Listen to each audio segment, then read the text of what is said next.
I was a CNA working third shift at an end-of-life senior care facility in Upper Michigan near Lake Huron.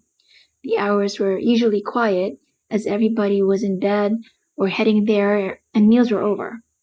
The overnight job entailed lots of cleaning, mopping, dusting, and prepping for breakfast at 8 a.m., as well as answering night calls or being on death watch every 15 minutes. Those were the worst, as you knew death was soon. One resident was close but could linger for days, the doctor said. People said and did the oddest things at those last gasps too. Needless to say, it was not an easy job, but the pay sucked equally as well. Watching other people's family members die is not for the faint of heart. It is a constant reminder of life's worst parts and the limited time we've been given. One of my favorite coworkers with a great upbeat attitude was Val. Val and I shared this night shift together. We knew our preferred tasks and set about them happily chatting to each other in the dining room, getting it ready for breakfast. Val needed to use the one nearby employee toilet for an extended stay, so I proceeded to mop the opposite hallway facing the nurse's station and bathroom, where Val was. I mopped backwards, pulling rather than pushing so I don't leave footprints. So naturally, I don't see where the carpet begins, and I need to dip my mop to turn my direction until my shoe heel hits the edge. I can mindlessly do this while looking around the hallway.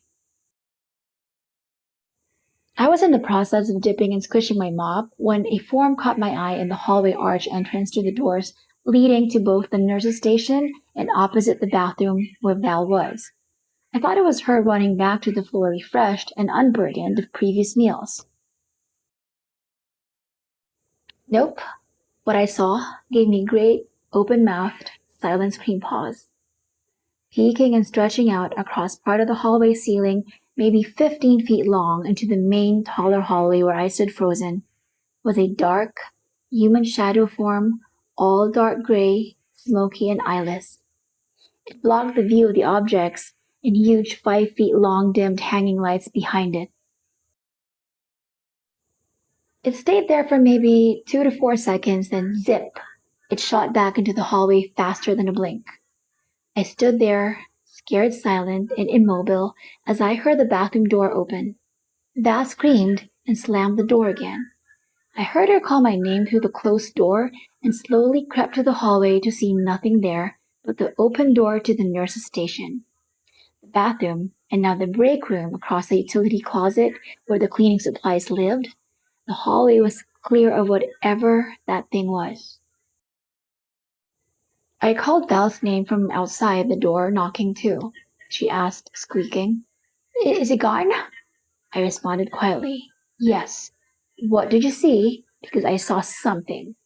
Get out here now. Don't leave me alone with that.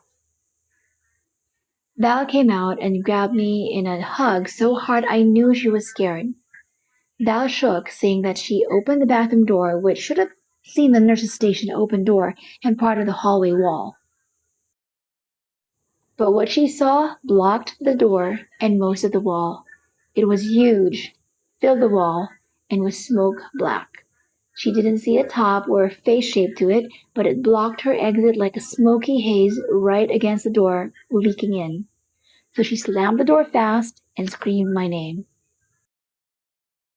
We worked side by side the rest of our shift, never leaving each other's sight until it was time to leave.